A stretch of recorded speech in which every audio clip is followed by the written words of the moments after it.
video, I want everyone to hit that like button, comment, and subscribe to this channel. And don't forget to hit the black bell. This next story that I'm bringing out today is called The Evil Grandma. Y'all might want to stick around because I think y'all might like this one. Okay, so you got this young guy, his name is George, right? It's a hot day, 95 degrees outside. George is riding along because he likes to go on long rides on his bike. So he's riding along. When he gets so tired after riding for like an hour straight, he stops in front of his house. As he looks at the mailman, he says what's up to the mailman. Whenever the truck pulls off, he sees this nice pink house. And then all of a sudden, George hears an old lady's voice say, "Hey young man, you look like you're hot. Are you thirsty? Do you want a cup of tea?" And George looks over and it's an old, frail, mean-looking woman standing on the porch.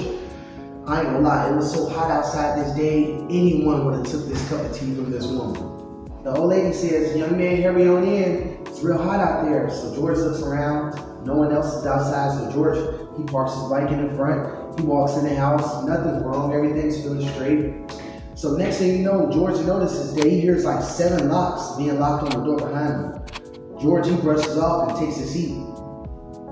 A woman says, "Young man, what's your name?" George tells her his name. But after that, the woman offers George some food. But when he looked down at the food, it looked real nasty. George didn't want it. So then she offered George some tea. As funny as it sounds, this tea was actually pretty good. He actually felt like his grandma made it. So George is just sitting there for about 30 minutes talking to the old woman. The old woman's laughing and talking, and she offers George some cookies. George agrees. He eats the cookies, but then he realized he needed something to wash it down with, so he asked the woman for another cup of tea. The old woman gave him the cup of tea. Right after that, that's all that George remembers because he passed out. He woke up 3 hours later in the basement. The next thing you know, George wakes up in the day, he scratches his head like this. He don't know what's going on, but he realizes he's locked in the basement. He yells, "Mel, let me out of here before I call the police." When he taps his pockets and realizes he don't even got his phone. So the old woman says, "You're never getting out of here." So George, he panics. He looks around for a way out. George sees a blue room and he runs towards the blue room. He goes in this blue room and all of a sudden he realizes that just leads to another room in the house. So DJ all of a sudden hears footsteps coming down the steps and all of these crazy dogs barking. So next thing you know, DJ hides behind something. The old lady comes down there and says, "I'm gonna find you and I'm gonna get you." But for some reason she couldn't find him. So she ran back upstairs and the dogs stayed downstairs. So DJ's standing right there while the dogs are barking. While the old lady's walking around looking for George, George realized that she left the door open upstairs, so this is George's one and only chance to get out the basement. But guess what? As soon as George gets to the top of the steps, the dogs start barking. And guess what? The old lady turned around with a butcher knife and started walking towards George. Next thing you know, George took off running. So George was running and he was stopped in his tracks when he hears a loud noise, thundering outside. So now George runs to the front door while the old lady's walking behind him with a knife like this.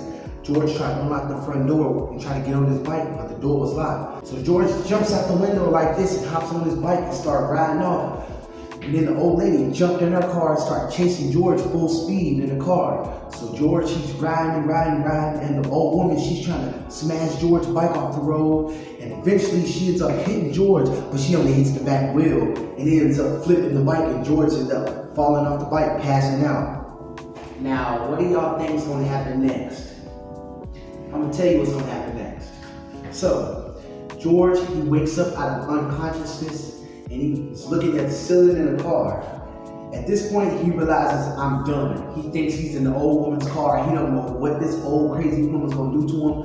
Well, it turns out when he looks in the front seat, the woman is not actually the old woman. It was actually an innocent bystander that was just driving past. George was passed out on the road, and the woman stopped her car and seen the old lady carrying George to her back seat. Something didn't feel right, so the woman yelled at the old lady, and the old lady got scared and left George right there on the road and drove off. So the woman put George in the back seat of her car to where George was safe.